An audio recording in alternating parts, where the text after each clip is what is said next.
Epstein Epstein Epstein. ठीक है, मुझे बताने की शायद इतनी जरूरत है नहीं, लगभग सभी लोगों को पता चल चुका होगा कि ये किस मुद्दे से रिलेटेड है। ठीक है, और इसके अंदर जो भी फाइलें थी ना, वो फाइलें मैंने देखी, और वो देखने के बाद ना यूं समझ लो माइंड इतना खराब हो गया। मैं रात को रिसर्च कर रही थी उसके ऊपर, और जब मैंने देखा ना, मेरे को पूरी रात नींद नहीं आई। इतनी एनर्जी खत्म कर देती है ना, इतनी एनर्जी चोक कर दी।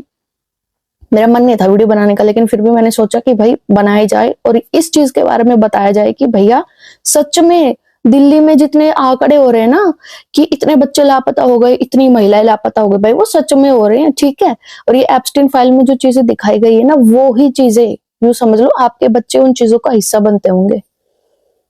तो भाई अपने बच्चों को सेफ रखो, अपने घर की औरतों को सेफ रखो, और खुद भी सेफ रहो, क्योंकि आज के टाइम में ना लड़का भी सेफ नहीं है। बच्चों का जो खून होता है ना, 1 लीटर बोतल का प्राइस 18,000 करोड़ रुपए, और वो किस तरीके का खून, 100 बच्चे जब मारे जाएंगे तब 1 लीटर खून बनेगा। ठीक है, और वो भी स्ट्रेस देने के बाद, उनको टॉर्चर करने के बाद, तड़पा के मौत देने के बाद 100 बच्चों से 1 लीटर बोतल तैयार की जाएगी। और वो बोतल पीने के बाद लोगों की जो उम्र है ना, वो थम जाती है, मतलब कि वो जल्दी से बूढ़े नहीं होते वो इंसान। और ये शौक है अमीर लोगों के। ठीक है, एप्स्टीन फाइल में इन्हीं चीजों का खुलासा हुआ है कि मासूम बच्चों को इतने बेरहमी से टॉर्चर किया जाता था, तड़पाया जाता था, उनको मुर्गा हलाल नहीं किया जाता, वैसे 100 बच्चों को एक साथ ऐसे टॉर्चर करने के बाद मार दिया जाता था, और फिर उनसे खून लेके वो कंज्यूम करते थे।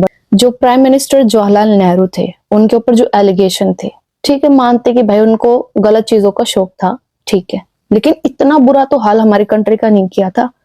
आज की डेट में तो हमारे बच्चे भी सेफ नहीं है। एप्स्टीन फाइल की जो चीजें बाहर आ रही है ना, उनको देखने के बाद लग रहा है कि इनसे तो अच्छे वो वाले लीडर ही थे हमारे हमारे पीएम मोदी का भी नाम उसमें है। लेकिन ये चीज हम नहीं कह सकते कि भाई इन चीजों में उनकी इन्वॉल्वमेंट थी या नहीं थी। अगर कोई इंसान वहां पे गया है तो हम ये नहीं कह सकते कि भाई इन्होंने काम किए थे, लेकिन एक जरूर बात कही जाएगी कि भाई शायद ये दब्बू है, कायर है, जो इनके कहने पे। ठीक है, अभी डोनाल्ड ट्रंप अब कितनी फिरकी ले रहा है, तो समझ लो हमारा जो पीएम है ना, वो हमें मजबूर दिख रहा है। डोनाल्ड ट्रंप ने बोला है कि आप भैया कहीं से भी, किसी भी कंट्री से आप ऑयल नहीं लोगे, लोगे तो हमसे ही लोगे। ठीक है, आपका जो माल यहाँ पर बिकेगा 0% टैक्स। हमारी कंट्री में अगर आप इंडिया वाले कोई भी प्रोडक्ट सेल करोगे तो आपको देना पड़ेगा 18% का टैरिफ। ठीक है, जो कि टैक्स ही होता है एक तरीके से।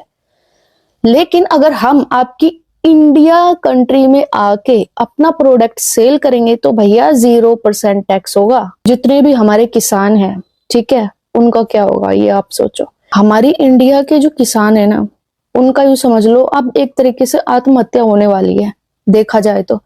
कि वो बेचारे इधर अगर अपना प्रोडक्ट सेल करेंगे तो उनकी इतनी वैल्यू है नहीं, बाहर सेल करेंगे तो उसके ऊपर से अलग से इनको टैक्स देना पड़ेगा। इतना बुरा हाल होने वाला है ना इस कंट्री का, शायद कभी किसी का ना हुआ हो।